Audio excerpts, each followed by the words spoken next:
হচ্ছে বিদ্যানগর। হ্যাঁ, জায়গাটির নাম হচ্ছে বিদ্যানগর। সেই বিদ্যানগরের জমিদার কে? বিদ্যানগরের জমিদার হচ্ছে রামানন্দ রায়। হ্যাঁ, বিদ্যানগরের জমিদার হচ্ছেন রামানন্দ রায়। মহাপ্রভুর সঙ্গে এই আমাদের উড়িষ্যার রাজা প্রতাপরুদ্রের সঙ্গে বন্ধুত্ব হওয়ার পরে এগুলো ঘটনাগুলো শুনে নিন। এগুলো চৈতন্য লীলার খুব গুরুত্বপূর্ণ ঘটনা। এগুলো কোনো বাইরের গান গল্প নয়, একবারে শাস্ত্রের প্রমাণস্বরূপ কথাগুলো আমি আপনাদেরকে বলছি, একবারে শাস্ত্রীয় কথা আপনাদেরকে বলছি। যদি বিশ্বাস না হয় চৈতন্য চরিতামৃত খুলে দেখে নিন, আমি যে কথাগুলো বলছি একটা বাইরের ফাঁকা কথা। আপনাদের ওই বসিয়ে রাখার জন্য সেই বাস স্ট্যান্ডের মাথায় ওষুধ বিক্রি করে না, হাততালি দিয়ে দিয়ে, ওই রকম কথা নয়, কিন্তু এত সস্তার কথা নয়, খুব গুরুত্বপূর্ণ কথা। হ্যাঁ, যাই হোক, আপনারা শুনছেন যখন কষ্ট করে, আমার তার বলতে অসুবিধা নেই। এখন কি হয়েছে না, মহাপ্রভু ছুটতে ছুটতে চলেছে, গিয়ে তাকে জায়গাটার নাম হচ্ছে বিদ্যানগর। বা এই বিদ্যানগরের জমিদার রাজা রামানন্দ রায়। একটা সময়ে উড়িষ্যার রাজা প্রতাপরুদ্রের সঙ্গে বন্ধুত্ব হয়েছিল রামানন্দের। এত সুসম্পর্ক হয়েছিল যে পরবর্তীকালে এই রাজা প্রতাপরুদ্র রামানন্দকে বলেছিলেন, রামানন্দ শোনো, বারবার তোমাকে রাজস্ব প্রতি মাসে রাজস্ব দিতে আসার দরকার নেই। তুমি এক কাজ করো, বছরে তোমার যেটুকু ইচ্ছা হবে সেইটুকু তুমি জগন্নাথের সেবার জন্য দান করবে। হ্যাঁ, আমাকে রাজস্ব দিতে আসার দরকার নেই। রামানন্দ রায়ের সঙ্গে বন্ধুত্ব হয়েছিল খুব সুন্দর, সেটা হচ্ছে রাজা প্রতাপরুদ্রের। এই মহাপ্রভু ছুটে এলেন গোদাবরীর তীরে। এই জায়গাটা খুব মন দিয়ে এবার আস্বাদন করুন মায়েরা। গোদাবরীর তীরে ছুটে এলেন। এদিকে রামানন্দ রায় যেই না সকালবেলা হয়েছে, অমনি সমস্ত তার পার্শ্বদিক ডেকে বললেন, রাজকর্মচারীদের ডেকে বললেন, শোনো, আমি একটু গঙ্গা স্নানে যাব। দক্ষিণ ভারতের লোকে গোদাবরীকে গঙ্গা বলে, দক্ষিণ ভারতে তার গঙ্গা নেই, গোদাবরীকে গঙ্গা বলে। আমি একটু গঙ্গা স্নানে যাবো, তোমরা আমার গঙ্গা স্নানের ব্যবস্থা করো। এইবার রাজা গঙ্গা স্নানে যাবে, সুন্দর করে সমস্ত কিছুর ব্যবস্থা করা হয়েছে, পালকি সাজানো হয়েছে, পালকি সাজানো হয়েছে। ও মহারাজ, আপনি গঙ্গা স্নানে যাবেন, পালকি সাজানো হয়েছে, আসুন। এবার পালকিতে উঠানো হয়েছে। পালকিতে উঠিয়ে পালকি বাহুরা জয়ধ্বনি করছে রামচন্দ্রের, রাজা রামানন্দের নামে। হ্যাঁ, বলো বিদ্যানগর অধিপতি রাজাধিরাজ রায় রামানন্দ কি, বিদ্যানগর অধিপতি রাজাধিরাজ রায় রামানন্দ কি, বিদ্যানগর অধিপতি রাজাধিরাজ রায় রামানন্দ কি। চলেছে স্নান করতে।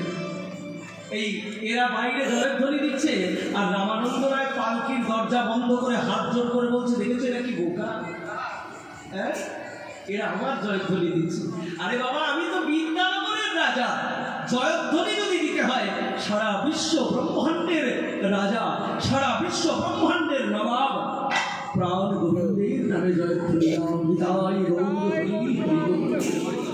হ্যাঁ, গাও পুনঃ পুনঃ গৌরাঙ্গের ঘোষ বলেছেন যে জয়ধ্বনি যদি দিতে হয়, হে কলিজীব, কারোর নামে যদি জয়ধ্বনি দিতে হয় তাহলে আমার গৌরাঙ্গ মহাপ্রভুর নামে জয়ধ্বনি দিতে দাও। গাও পুনঃ পুনঃ গৌরাঙ্গের গুণ সরল করিয়া মন। মনে সরলতা নিয়ে, মনে শুদ্ধতা নিয়ে প্রাণ ভরে আমার গৌরাঙ্গ মহাপ্রভুর জয়ধ্বনি দাও। হ্যাঁ, এবার স্নান করাতে নিয়ে যাচ্ছে। স্নান করিতে রামানন্দ চলিল, স্নান করিতে রামানন্দ চলিল, স্নান করিতে রামানন্দ চলিল, স্নান করিতে রামানন্দ চলিল। গোদাবরীর তীরে আসি উপনীত হল, গোদাবরীর তীরে আসি উপনীত হল, গোদাবরীর তীরে আসি উপনীত হল। আমরা চলে এসেছি, আপনি এবার নেমে আসুন।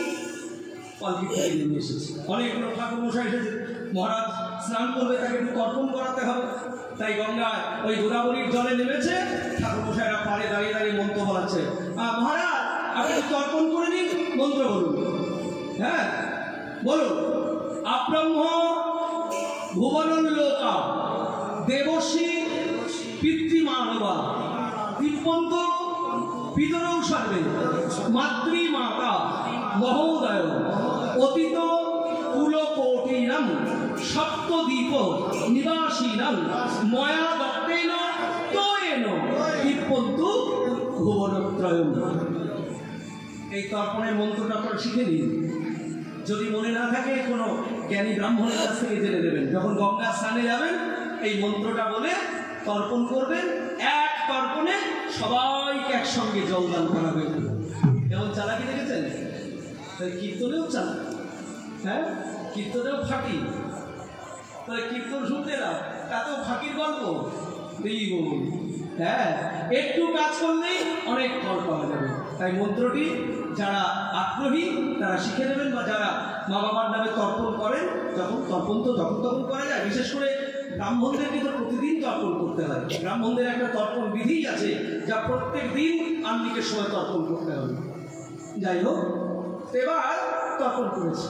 বলুন, পিতৃস্তর্পয়ামি, মাতৃস্তর্পয়ামি, দেবাস্তর্পয়ামি, ঋষিস্তর্পয়ামি। বাহ, হয়ে গেছে আপনাদের তর্পণ করা? হ্যাঁ, হয়ে গেছে। শুনুন, যা এবার পরে সরে যান। আমি একটু আপনারা তো আসল পিতার নামে কেউ তর্পণ করালেন না, তাহলে একটু আসল পিতার নামে। এই কি রে বাবা, আমরা তাহলে এতক্ষণ ধরে কার তর্পণ করালাম? আসল পিতার নামে করালাম না মানে? আমাদের 14 পুরুষের ঠাকুর মশাই আমরা মন্ত্র জানি না, আমরা তর্পণ করাতে জানি না। বলে, আরে বাবা, আপনারা তো তর্পণ করিয়েছেন আমার বাবা, তার বাবা, তার বাবা, 14 পুরুষের নামে, জগৎ পিতার নামে। এক অঞ্জলি জল নিয়ে রামানন্দ রায় তর্পণ করছে। দেই তুলসী তিল এ দেহ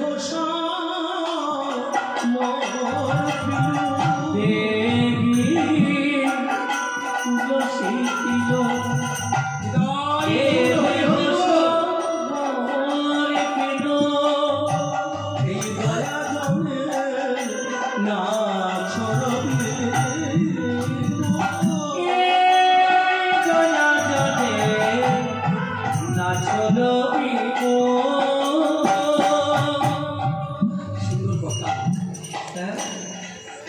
মাঝে মাঝে খুব ভাবি জানেন, মানে ঘরে যখন খুব নির্জনে বসে থাকি তখন মাঝে মাঝে মনে হয় যে মহাপ্রভু কৃপা করে যদি এই অধিকার না দিতেন, একটু কীর্তন গাইবার অধিকার, তাহলে আমরা যে কত ধনের ধনী, আমরা যে কত ভাগ্যবান, এটা আমরা উপলব্ধি করতে পারতাম না। আমরা উপলব্ধি করতে পারতাম না। কি সুন্দর সুন্দর কথা, এইগুলো যদি আমরা ভগবানের কাছে নিবেদন করতে পারি, কেন আমাদের ডাক ভগবানের কানে যাবে না?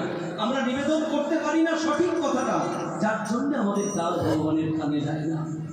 দিনরাত শুধু দেখি দেখি দেখি দেখি, এই নিবেদনে তো ভগবানের কৃপা পাওয়া যাবে না মায়েরা। দেখি দেখি দেখি, দিনরাত শুধু দাও দাও দাও, এই বললে ভগবানের কৃপা পাওয়া যাবে? কৃপা পাওয়া যাবে না। তাই এবার স্নান করে যেই না পাড়ে উঠেছে অমনি লক্ষ্য হয়েছে মহাপ্রভুর দিকে। মহাপ্রভু তাকিয়ে আছে পাগলের মতো। কতক্ষণে রামানন্দ রায় তার কাছে আসবে। ভগবানের কি আকুল আগ্রহ! মায়েরা দেখো, ভালো করে লক্ষ্য করো, লীলাটা সাধন করো। ভক্ত শুধু ভগবানের দিকে তাকিয়ে থাকে না, ভক্ত ভগবানের কৃপা পাওয়ার জন্য শুধু লালায়িত নয়, ভগবানও ভক্তের সঙ্গ করার জন্য কেমন লালায়িত। না খেয়ে না ধুয়ে গাছতলায় ভিখারির মতো দাঁড়িয়ে আছে, হাঁ করে রামানন্দের দিকে তাকিয়ে। কতক্ষণে রামানন্দ তার কাছে এসে দাঁড়াবে, কতক্ষণে রামানন্দকে কাছে পাবে। এই কথাগুলো শুনলেও আমাদের জীবন ধন্য হয়ে যায়। যেই না স্নান করে পাড়ে উঠেছে অমনি অমনি আশ্চর্য চমকে উঠলেন রামানন্দ রায়। সূর্য সমসাময়িক অরুণ বস কমল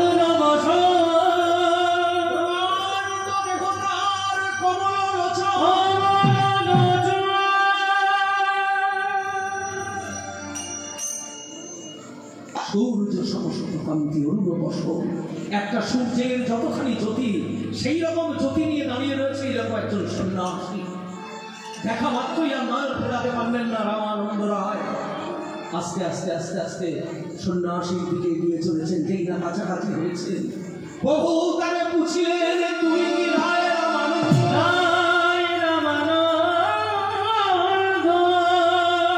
প্রভু বললেন, তুমি কি রায় রামানন্দ? রামানন্দ হাত জোর করে বলে, প্রভু আমি রায় নই। রায় মানে হলো শ্রেষ্ঠ, আমি শূদ্র মন্দ।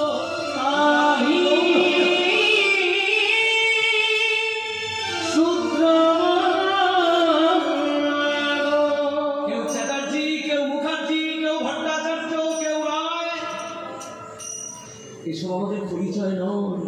আমাদের পরিচয় আমি বাঙালি, আমার পরিচয় আমি কৃষ্ণদাস, আমার পরিচয় আমি ভগবানের দাসানুদাস। আমি চ্যাটার্জি, আমি ব্যানার্জি, আমি মুখার্জি, আমি ভট্টাচার্য, আমি রায়, আমি গোস্বামী, এইসবের অভিমান যেন কারোর মধ্যে না থাকে। তাই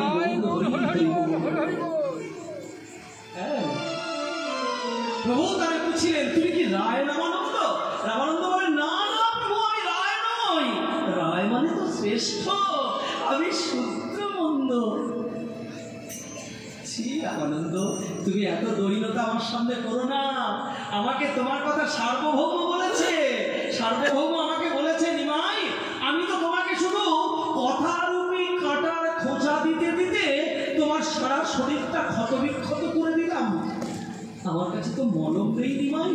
তাই একজন মলম নিয়ে বসে আছে, একজন মলম নিয়ে বসে আছে তোমার এই ক্ষতস্থানগুলোকে পরিষ্কার করে দেওয়ার জন্য।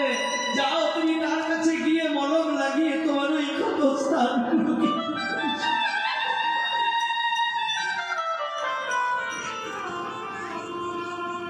এই কথা বলেছে সার্বভৌম।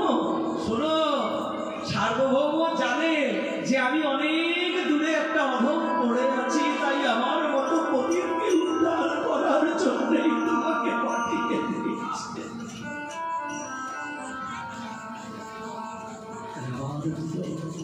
জড়িয়ে ধরলেন মহাপ্রভু। যেটা জড়িয়ে ধরেছেন উনি রাজকর্মচারীরা সবাই দেখে অবাক। কি সন্ন্যাসী তো রাজাকে কোনোদিন স্পর্শ করবে না, তাহলে নিশ্চয়ই সন্ন্যাসীর কোনো ধান্দা আছে যার জন্য রাজাকে স্পর্শ করছে। মহাপ্রভু তো অন্তর্যামী, কথাটা বুঝতে পেরে কানে কানে বললেন, রামানন্দ সবার সামনে কথা হবে না, তোমার সঙ্গে যে আমার আলোচনা সেটা সবার সামনে হবে। তুমি রাতের অন্ধকারে আমার কাছে এসো, নির্জনে এসো। বড় বড় কষ্ট করে তোমার কাছে অনেকটা দূরে আমি এসেছি তোমার সঙ্গে। রামানন্দ রায় অপেক্ষা করলেন ভগবান শ্রী গৌরাঙ্গ মহাপ্রভু। গভীর রাত যখন সবাই ঘুমে আচ্ছন্ন, সমস্ত রাত পোশাক খুলে দিয়ে লজ্জা নিবারণের জন্য ন্যূনতম একটা পোশাক, ভিখারির একটা পোশাক পরে গলায় কাপড় দিয়ে মহাপ্রভুর সামনে এসে দাঁড়ালেন। প্রভু প্রভু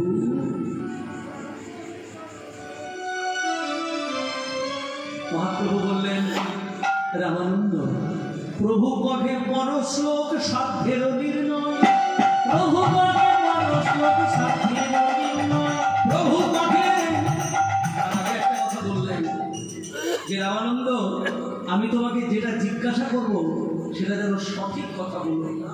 সিদ্ধান্ত বলিয়া চিত্তে না করো অলস, ইহা হইতে লাগে কৃষ্ণে সুদীর মানুষ। ভক্তমণ্ডলী মায়েরা, ভক্তিমতী, হ্যাঁ ভক্তমণ্ডলী মায়েরা শোনো, একটা কথা বলি। সেটা হচ্ছে যে কীর্তনের মধ্যে আমরা অনেকেই নিয়ম শৃঙ্খলা পালন করে কীর্তন করি বা শুনি না। এই দেখো কথা, দেখো আমি যখন কীর্তনের মধ্যে কোনো কথা বলবো, ভাগবতের কথা, চৈতন্য চরিতামৃতের কথা, চৈতন্য ভাগবতের কথা, উজ্জ্বল নির্মণির কথা, মানে গোস্বামীগণের লেখা যে গ্রন্থ, সেই গ্রন্থের উপর তোমাকে প্রমাণ দিতে হবে। এগুলো হচ্ছে কীর্তনের শাসন। কিন্তু কেউ তো এইসবের পাত্তা দেয় না। এসব পাত্তা না দিয়েই আমরা কিন্তু আপনাদের মনোরঞ্জন করার চেষ্টা করি, কিন্তু এটা আমার উচিত নয়। সিদ্ধান্ত বলিয়া চিন্তে না করা অলস, ইহা হইতে লাগে কৃষ্ণে সুদীর মানুষ। তো তুমি শুদ্ধ সিদ্ধান্ত পাবে কোথায়? একমাত্র গোস্বামীগণের শরণাপন্ন ছাড়া তোমার শুদ্ধ সিদ্ধান্ত আসবে কোথা থেকে? হ্যাঁ, আমপাতা জামপাতার গল্প বললে তার শুদ্ধ সিদ্ধান্ত নয় ওগুলো। ওগুলো সাধারণ মানুষকে একটু চমকে দেওয়ার জন্য এইসব আমাদের উপায় অবলম্বন আমাদেরকে করতে হয়, যাতে কেউ কিছু মনে করবেন না। আজকে কি না হারে কীর্তন করলাম, আগামীকাল আবার যেন এই কীর্তন শুনে আমাকে 10 জায়গায় কেউ বায়না করে, পিতাই গৌর হরি হরি বল, আমার বদনাম হলে তো চলবে না। এখন কি না আরে কীর্তন করতে এসেছি, যারা কীর্তন শুনতে তারা যদি কীর্তন শুনতে শুনতে যেতে বাড়ি যেতে যাওয়া তো কালকে যে কীর্তন করছে লোকটা একদম মোটেই ভালো কীর্তন করেন, তাহলে তোমার প্রচার ভালো হবে না। হ্যাঁ, আর এখন আবার আর একটা প্রচারের সাংঘাতিক যুগ, সেটা হচ্ছে ইউটিউব। এই যে যা বলছি আজকে, এটা কাল বাদ পরশু থেকে সারা পৃথিবীর লোক শুনতে পাবে। আপনাদের কিনাহারের যে কীর্তন, এই কদিন পরে থেকে যেই না কীর্তন শেষ হয়ে যাবে, ওনারা একটু ভালো করে মিক্সিং টিক্সিং করে নিয়ে তখন থেকে ছাড়তে শুরু করবেন। সারা ভারতবর্ষের লোক, সমস্ত কীর্তন অনুরাগী মানুষ এই কিনাহারের কীর্তন শুনতে হবে, এমন প্রচারের যুগ। তাহলে সেখানে যদি উল্টো পাল্টা কথা বলি, কত মানুষ কীর্তন শুনে জানেন, কত মানুষ কীর্তন শুনে। হ্যাঁ, যাই হোক, আপনারা অতি ধন্যাতি ধন্য, কারণ এই যে কঠিন বিষয়টা আপনারা এত মনোযোগ সহকারে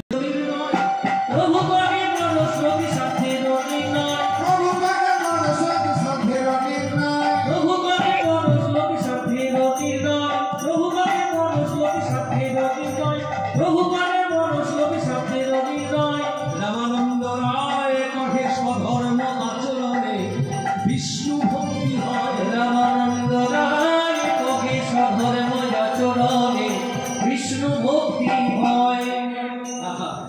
এই যে এইবার শুনে নাও একটা করে শিক্ষা, ওই যে গীতার শিক্ষা, এদিকে রামানন্দ রায়ের সঙ্গে আলোচনা, এক আলোচনা। গীতার শ্লোকের সঙ্গে এগুলো মিলিয়ে নেবেন, সব দেখবেন গীতার শ্লোকে আছে। হ্যাঁ, প্রভু কহে পরশ্লোক সাধ্যেরও নির্ণয়, রামানন্দ রায় কহে স্বধর্ম আচরণে বিষ্ণু ভক্তি হয়। স্বধর্ম আচরণ, যার যা ধর্ম সেই ধর্ম যদি আচরণ পালন করে চলতে পারে। আমাদের 4টে বর্ণের সৃষ্টি করেছেন ভগবান। চতুর্বর্ণ মায়া সৃষ্টং গুণকর্ম বিভাগস, গীতা বলেছেন। চতুর্বর্ণ মায়া সৃষ্টং গুণকর্ম বিভাগস, 4টি বর্ণের সৃষ্টি করেছেন ভগবান। এই 4টি বর্ণের যেমন সৃষ্টি করেছেন ভগবান, 4টে বর্ণের কাজও দিয়েছেন কিন্তু 4 রকমের। ব্রাহ্মণ কি করবে? ব্রাহ্মণ কি করবে? মদের বোতল হাতে নিয়ে ঘুরে বেড়াবে। এইরকম অনেক দুর্ভাগা ব্রাহ্মণকে দেখেছি যারা মদের বোতল হাতে করে নিয়ে ঘুরে বেড়াবে। এটা দুর্ভাগ্য, তার জীবনের দুর্ভাগ্য, তার জন্মের দুর্ভাগ্য। এইরকম যারা করেন তাদের জন্মের দুর্ভাগ্য। ব্রাহ্মণ কি করবে? ব্রাহ্মণের কাজ হলো, শুনে নাও মায়েরা, ব্রাহ্মণের কাজ হলো পূজা অর্চনা করা, জগতের মানুষের মঙ্গল কামনা করা। আস্তে